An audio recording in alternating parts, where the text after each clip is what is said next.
Hey guys, what's up and welcome back to this YouTube channel. It's your guy Igor here. Today's video is dedicated to starting Airbnb, why you should start Airbnb here in Calgary in 2024. Guys, I've been running 3 Airbnbs. I used to have 4, now I'm down to 3 because one of them, well, it's too far for me to clean it. So it's in the northeast part of Calgary and I'm in the south of Calgary right now. So I decided to put it on long term instead. Let me adjust my microphone here, guys, so you're gonna hear me better now. Why you should start Airbnb in Calgary, Alberta. Now guys, I want to say that why did I start it? Why it should make sense for you is, number one, guys, well, you have to understand it's so difficult to make money in Canada. You know, if you are working a regular job, let's say, right, you are paying your regular taxes, you are, you know, having all the expenses like inflation, you go to Costco, you spend $500 there. How the hell are you expected to save up some money? And the only thing I realized in Canada over the years of living here is you need a side income. Unless your job is really well paid, then probably you fall into a different tax category, so you're still not as rich, and you still have to have multiple sources of income in Canada to be successful anyhow. So it doesn't matter how much you're making, doesn't matter how much taxes you're paying, and all of these things. I know some of you will be arguing, hey, well, there are some people who are making a lot of money, I don't have to do anything. If you're lazy, don't start an Airbnb. But if you want to make more money, if you want to take advantage of your property, if you, let's say, you have a home, you can do an Airbnb arbitrage. I work with those people as well. But myself, I prefer my properties. You know, guys, I don't prefer speculation because it's a lot of risk involved in it, but I want my properties to be paid off. I'll tell you a couple of reasons. First reason is I want to make extra money.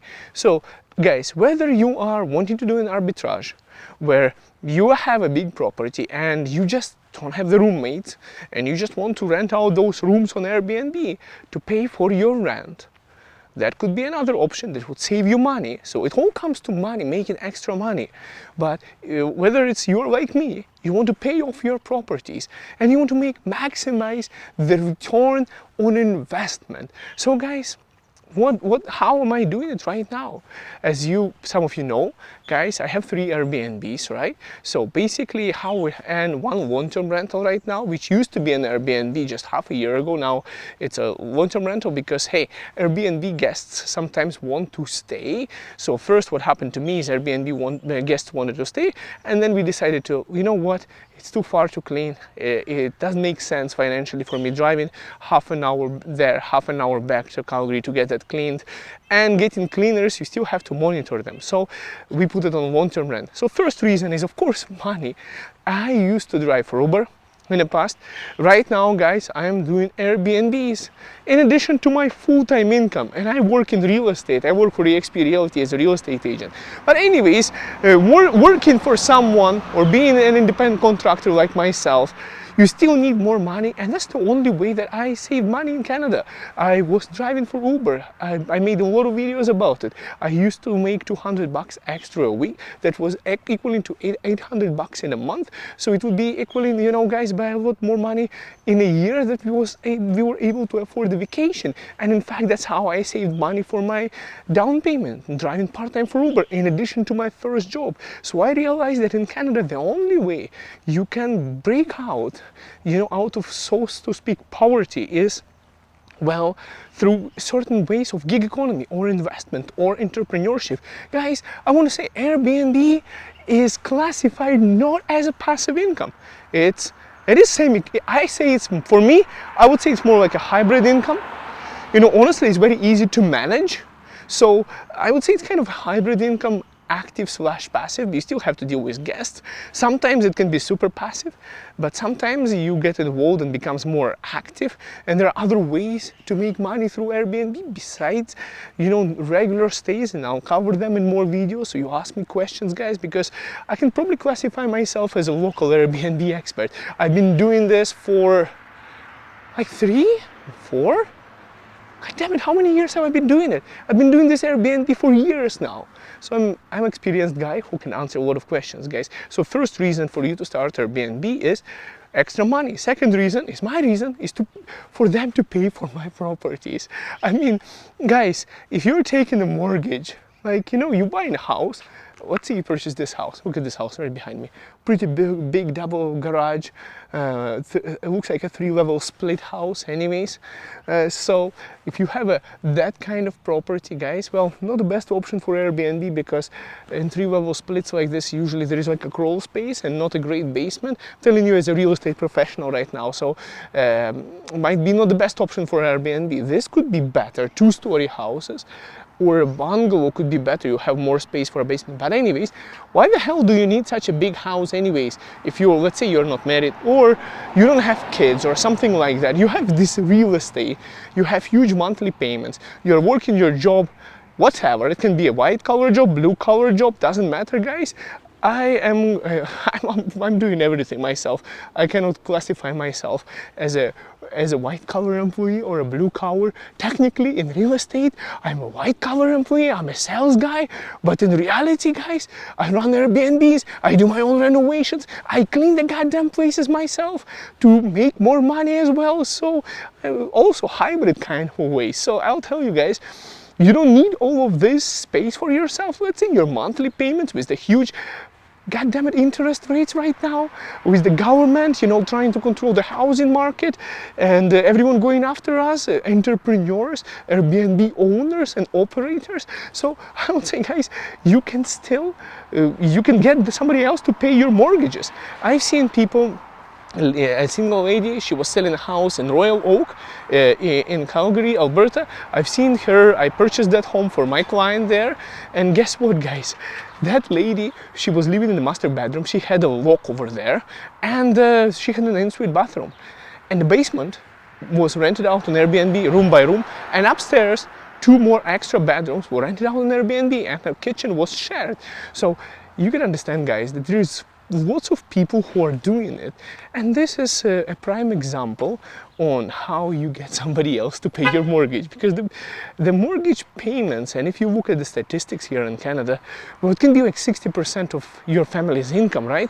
So you're literally spending all the money that you're making from your work, right, to pay off a 25-30 year loan with the bank. And if you're stuck with variable rates right now, you're basically effed. I'm sorry, guys. I don't know why. It's weird how things work. The government is trying to suppress inflation. They're trying to make housing more affordable, but they hate you and me. So they hate the guys who are not super ultra wealthy, don't give a damn about that Vancouver tax or vacancy tax of 1%. They don't give a damn. They have millions and billions of dollars. They don't give a damn about that 1% tax. Do you think really they're going to put their houses on rent just because of that 1% tax? They have that money. And you and me, guys, regular people who are living and working in Canada, paying this insane taxes and not bringing that money out of overseas, well, that's a lot of money. So all I'm saying is we have to find a way to survive and strive. And the way for me, I found out, guys, is running Airbnbs. So it helps me pay off my mortgages. I have 3 mortgages right now, but in reality, I'm mortgage free because I have guests paying for it. But is it a passive income? I wouldn't say so, because I have to do cleaning. So it helps me to pay off the mortgages, being self-employed, not to have to worry to pay about mortgages. So you basically leverage it and delegate it to others. Okay, you have 25 years. I'm okay to run those Airbnbs while I'm still young, guys, 35 years young, and running those Airbnbs. I'm okay, because eventually that real estate is going to be paid off and it's going to be mine. And in the future, it's going to cash flow so good, I might be able to even do it just that alone, full time, because I would just have to not have mortgage payments. You have to pay only utilities and property taxes, maintenance and repairs, and it becomes a retirement fund. So that is something my goal is. For you, it might be, and guess what? If you have a regular income, that's 60% of your income that would be going for your real estate, for your mortgage payments, frees up. You could increase spend on your kids' education. You could save up that money for, for example, for your retirement fund if you are planning to retire. I don't plan to retire. I decided that I don't think I can retire. I don't think I will retire. I just don't have a dream of doing nothing because I really love what I'm doing right now. When I get old, I just want to be able to be healthy and young enough to keep on doing what I'm doing and enjoying my life until, yeah, I don't want to retire. I decided that because for people who want to really retire probably hate their jobs. And the reason they want to retire is because they're not excited about their jobs. And I'm excited about what I do because I don't work for anyone. I'm self-employed and I want to make more videos to help you guys become an entrepreneur and make your own money here in Calgary, Alberta, or wherever you are in Canada, even the United States. A lot of people are reaching out to me for guidance about Airbnbs. And I was like, you know what, I don't know. Should I be making more videos like this? Because I don't really want to create more competition for myself. Since I published a bunch of videos, I helped so many people purchase Airbnb, start successful Airbnbs. And now I'm thinking about it, I'm like, well, you know what? My business didn't suffer. My Airbnbs are actually booked like 6 months in advance here in Calgary, and I'm not even in a prime location. So it's crazy how it works. You would think your Airbnb has to be close to the airport or close to a national park or close to something, but no. Literally, you can be in various locations in Calgary and you're not going to believe what are the reasons people book my Airbnb in Calgary. And if you want to know the reasons, I'll make a video about it. Just let me know, guys. I just want you to be financially independent, financially free in this stupid, high-taxed economy that we have right now, post-COVID and post-pandemic nonsense that we are left with extremely expensive houses, huge interprovincial migration, people coming here. And guess what those people are doing who are coming here? Well, they need a place to stay. A lot of them purchased homes, waiting for their keys. They book my Airbnbs. People are coming here for Stampede. They're booking my Airbnbs. It's a separate video I'll make a separate video for the reasons, and it will help you understand which location to choose in Calgary to start your Airbnb. Another reason why I like Airbnb, guys, is, well, for me, is privacy. You know, for example, what I do is we live as a family upstairs. I run my business, my real estate business, from upstairs. My wife has her office. She's a mortgage broker with DLC Clear Trust Mortgages. She has her business. Guys, literally, most of our real estate is like, it's even difficult to explain to, let's say, to Canada Revenue how we live, because we live in such a way that our real estate works for us and not us working for our real estate. So literally, well, we utilize only the 2 bedrooms out of, how many bedrooms do we have in total? Total rooms, I would say, well, one property, five.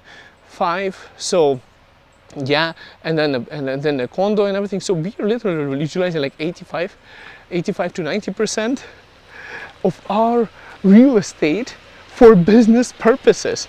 Yes, I know some of you don't want to live like that, but you know, those people who want freedom, you have to pay for it. And it's a lost opportunity of income. All that money is going somewhere. It's going into the bank and you're paying for that from your hard-earned money after ridiculously high tax, paying carbon tax on top of it.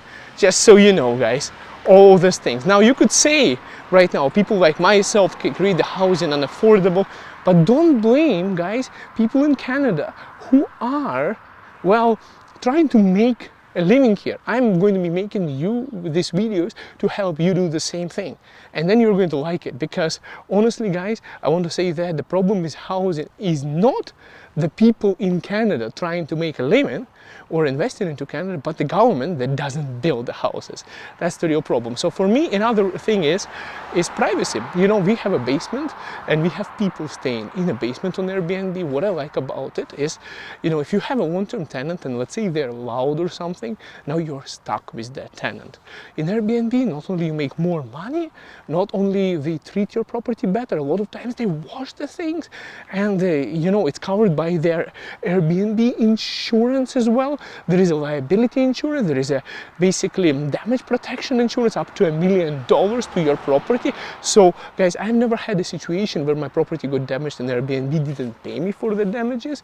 So basically you are covered in that way, and so it's basically peace of mind as well as the reason why I have it. So money, paying off mortgages, peace of mind, and also privacy. You know, when there is no guest in our Airbnb and people are not staying there, let's say, we finally have an opportunity with my wife to argue a little bit, you know, make some noise, maybe break some dishes or something like that. Because hey guys, it's difficult, you know. You know, it's difficult to argue knowing you have people downstairs and you don't want them to know that we are, let's say, arguing or something like that. And how do you build your healthy relationships within your family if you even don't have a chance to even argue or settle things down or something like that? And it gives you a little bit of privacy. Okay, we are all humans. I do know, you know, people are like, oh, we don't argue with my wife. Yeah, BS. Don't lie to yourself or to me. Everyone argues. But I want to say that, you know, sometimes I want to run around yelling like an idiot with my kids on my feet and on my knees, playing around with them, and knowing that the person downstairs doesn't go freaking nuts with us doing that or play loud music.